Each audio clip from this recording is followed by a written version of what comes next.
show you his resource guarding issues, and you better be nice.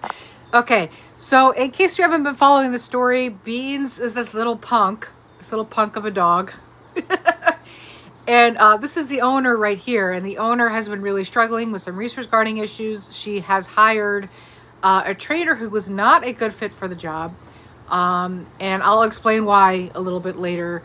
But before we even get there, I want you guys to see what she's showing us in terms of the dog's resource guarding issues.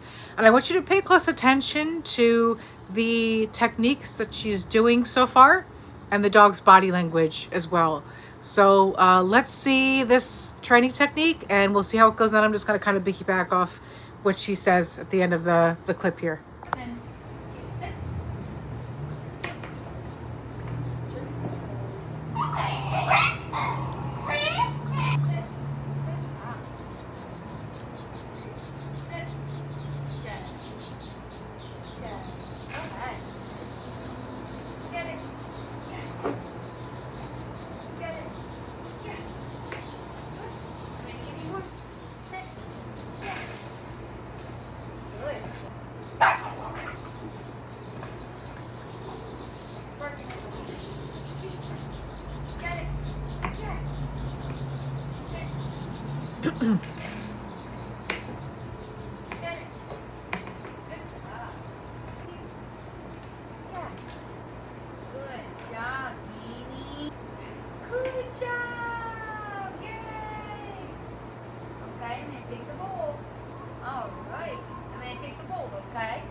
Success. Okay. Maybe, but that was really painful to watch. If I'm being honest with you. There's a lot of really concerning things that made me very nervous. And I think the owner,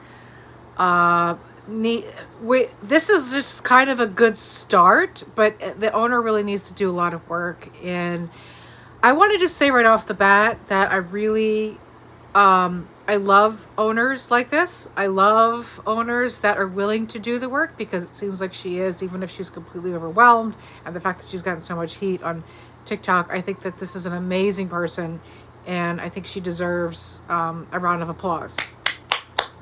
So awesome on her. The thing that I find very concerning, there's a few things that I find very concerning.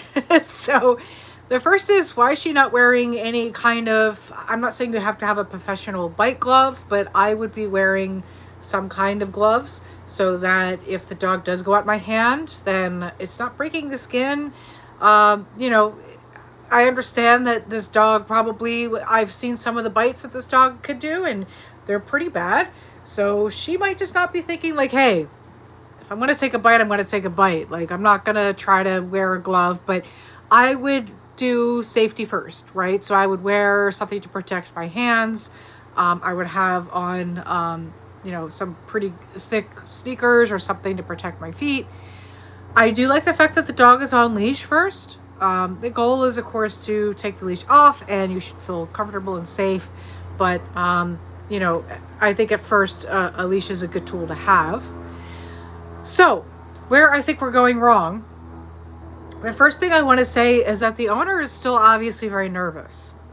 And that's super concerning to me, because the dog is just picking up on that energy. Dogs feel your energy. And if you are feeling nervous, the dog's like, where's it at? They don't even know what they're going after, but they're like, why is my owner nervous? Where's it at? Let me at him. Right? Like, that's literally how dogs, they pick up on your nervousness, and then they get overprotective. A lot of clients that I have seen that have like an anxious dog, it's because the owner has anxiety. I'm not messing around. A lot of times, like emotional support dogs, for a person who has anxiety, they will develop anxiety issues as a result. The dog, I mean. So the owner, I think, shouldn't be working with the dog like this, at least at this advanced level, until she feels a little bit more comfortable with the dog.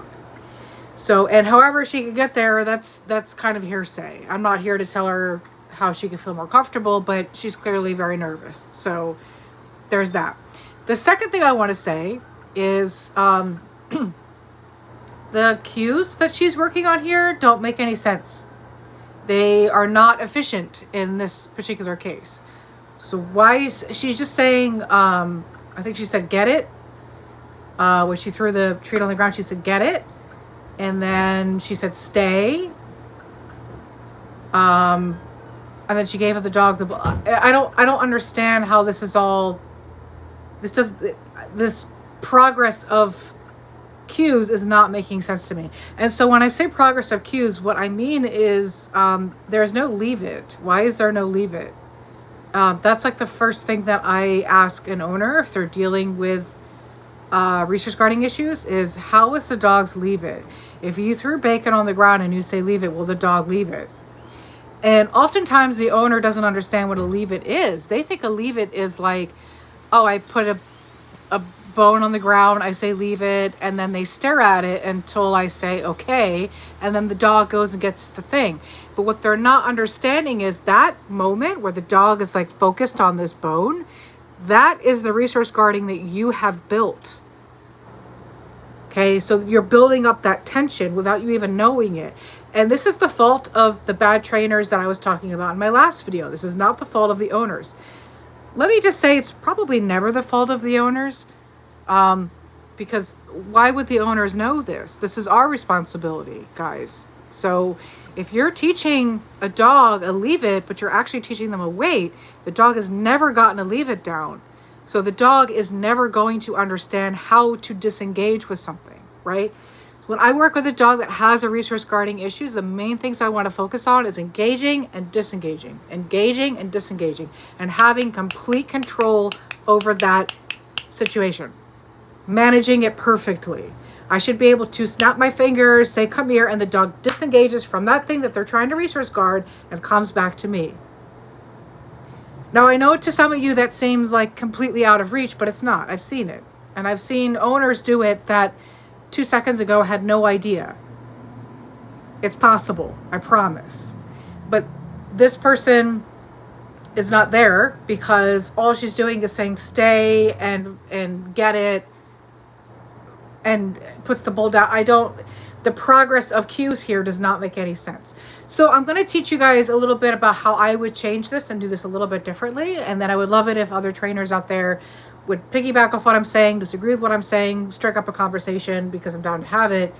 But here's what I would do differently. So instead of, again, I think she said get it, but I tend to use find it, the sniffing game. Okay, so I would probably do that. So instead of saying get it, I would say find it. But the same sort of principle where I would throw the treat out and then I would go say find it, to get the dog to disengage from the object that they're resource guarding and then engage with this object over here, which is the treat that I'm throwing out, right? So it gets them to disengage, again, disengage and then engage. But when you're saying find it, the dog is disengaging with the thing that they're resource guarding, but they're not fully engaged with you. So that's only the first step, right? That's only the first step. So when I say find it, they go find the treat. Then I take a treat out from my hand and I'll say take it. So they're learning the difference between find it and take it. Take it means take it from my hand. I'm giving you permission. In other words, you do not ever take anything from my hand or from the ground unless I say find it and unless I say take it. Right? Then the third step is a leave it. Find it, take it, leave it. And then I have the owner practice these 3 cues simultaneously, right? So they'll throw the treat out and say, find it. And the dog comes to them, they say, take it. Then they throw a treat out and say, leave it. Now the dog understands that I do not ever go after some treat or some object unless my owner says, find it or take it. If my owner says, leave it, I leave that thing. I do not get that thing, ever. It's off limits. A leave it is not a wait. I hope this helps. I hope the lady that is struggling with this dog watches this video and understands what I'm saying. And I hope that she hits me up and maybe we can go over a leave it together and how to do a leave it. I'm down to do it. If you're down to do it, or maybe just YouTube and look up an actual leave it versus a wait. Anyway, thank you for watching. I'll see you guys next time. Cheers.